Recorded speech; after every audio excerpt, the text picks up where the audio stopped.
Hola, muy buenas.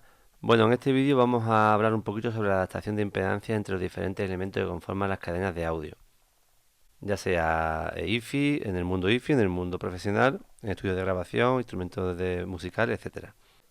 En concreto vamos a medir la impedancia de salida de este preamplificador que estáis viendo en pantalla. Vamos a obtener el dato de su impedancia de salida y con ese dato vamos a poder determinar cuál sería la impedancia mínima de entrada que tendría que tener el equipo siguiente, en este caso sería una etapa de potencia, para conseguir una máxima transferencia de voltaje. En los equipos de audio nos interesa adaptar las impedancias para conseguir máxima transferencia de voltaje, porque la información musical va, digamos, implícita en la amplitud de la señal de audio que va desde un equipo al otro. Es decir, estas señales de audio que son del orden de milivoltios o de pocos voltios llevan en su amplitud la información musical. Por eso es fundamental en los equipos de audio conseguir una máxima transferencia de voltaje a través de adaptar las impedancias. Existe también el acople de impedancia entre equipos, pero con el acople de impedancia lo que conseguimos es una máxima transferencia de potencia, que son dos conceptos bastante diferentes.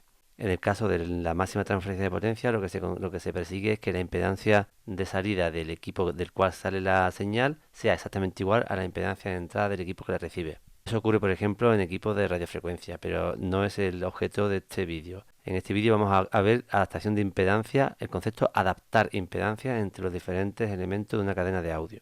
Que vuelvo a repetir, lo que se consigue o lo que se persigue es una máxima transferencia de voltaje.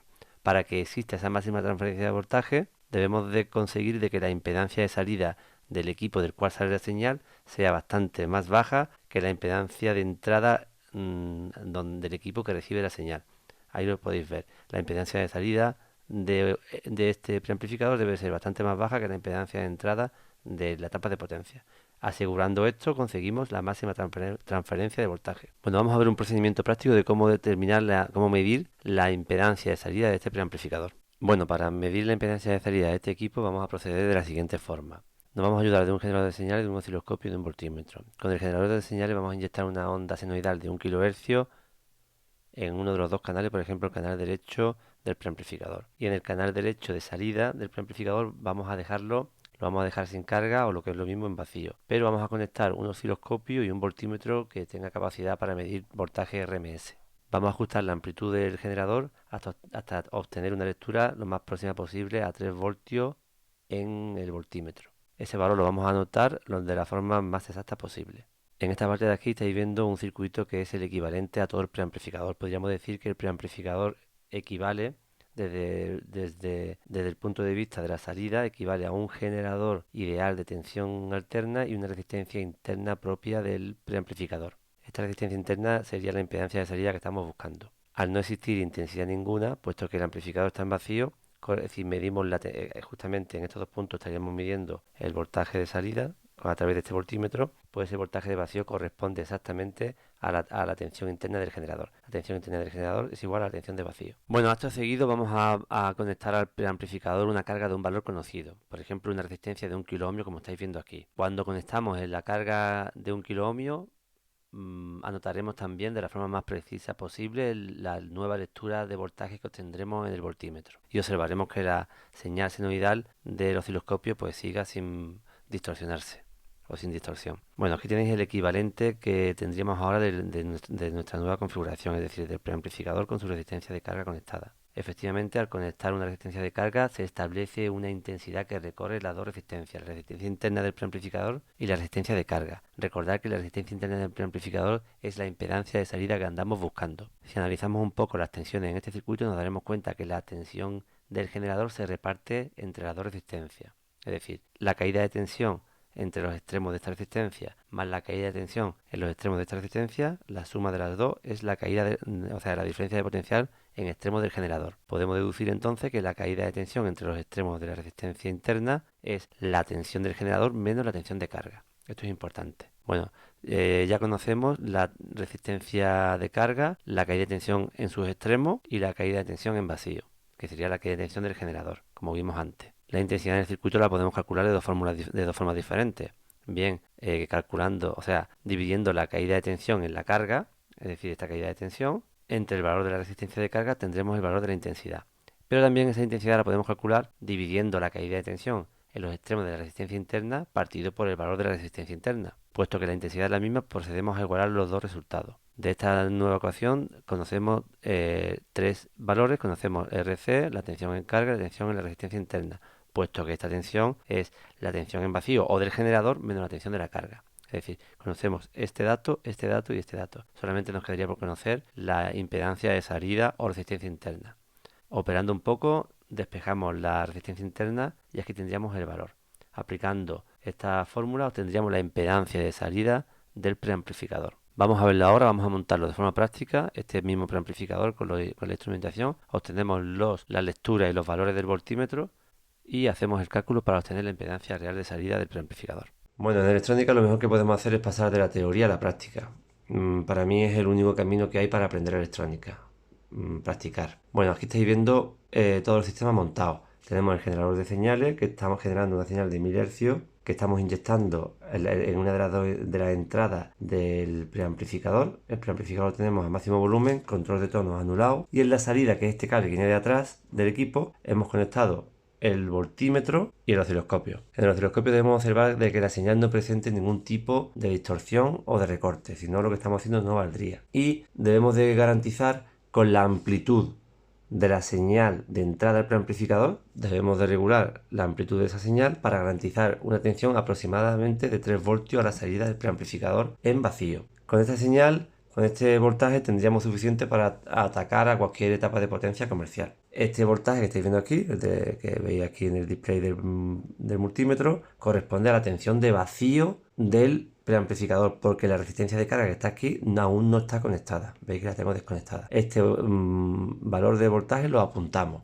Apuntamos la resistencia de carga que tenemos y ahora vamos a apuntar el voltaje cuando cargamos al preamplificador con la resistencia. Lo hacemos ahora. Veis, este nuevo voltaje lo apuntamos.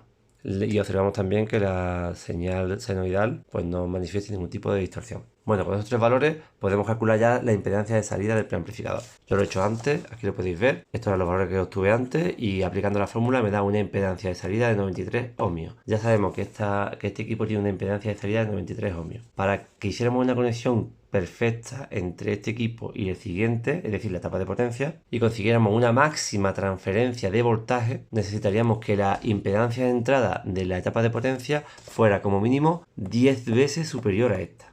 Es decir, que fuera como mínimo de 930 ohmios la impedancia de entrada de la etapa de potencia. ¿Por qué 10 veces? Porque es un coeficiente de seguridad que incluimos para garantizar esa máxima transferencia de voltaje. Ya sabríamos cuál sería la mínima impedancia de entrada de la etapa de potencia y también podríamos deducir cuántas etapas de potencia iguales podríamos conectar a este preamplificador en paralelo a la salida.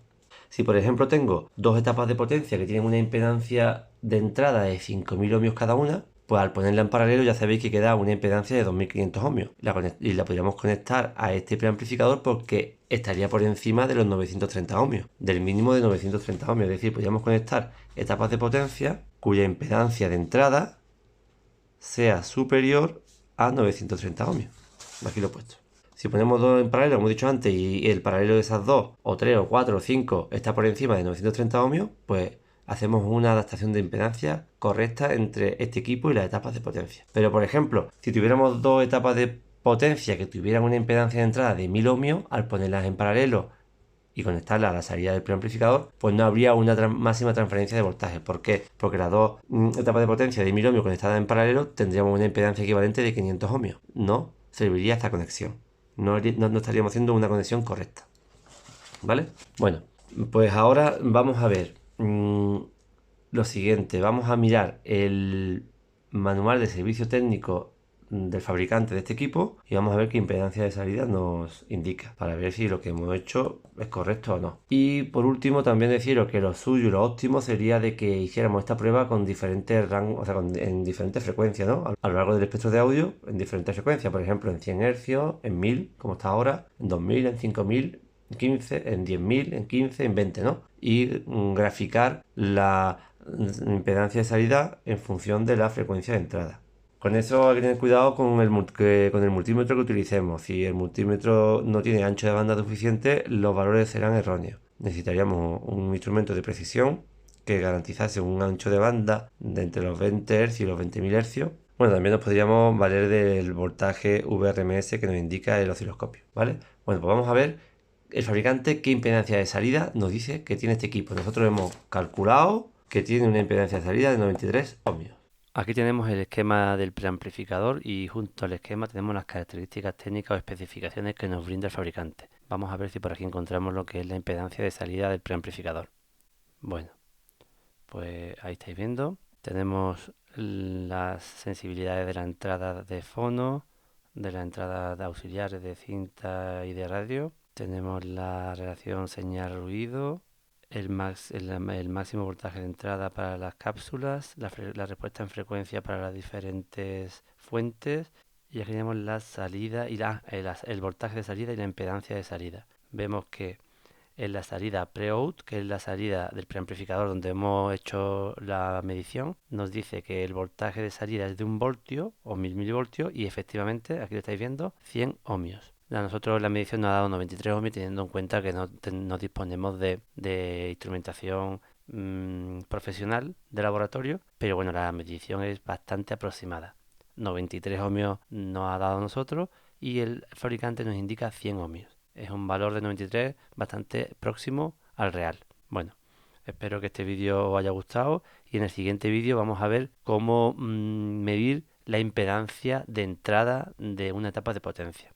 Si observamos por aquí la impedancia de entrada de las entradas de fuentes de señal, vemos por ejemplo, aquí lo estamos viendo, que las entradas por ejemplo de CD, AUX, de radio y de tape tienen 47 kiloohmios. Veis que siempre en audio tenemos alta impedancia de entrada, baja impedancia de salida. Podríamos medir también la impedancia de entrada del preamplificador, pero vamos a medir la impedancia de entrada mejor de una etapa de potencia. Lo dicho, espero que haya servido para algo este vídeo. Si es así, por favor suscribiros, darle una manita arriba y compartir el vídeo. Venga, a seguir con la electrónica que es fascinante.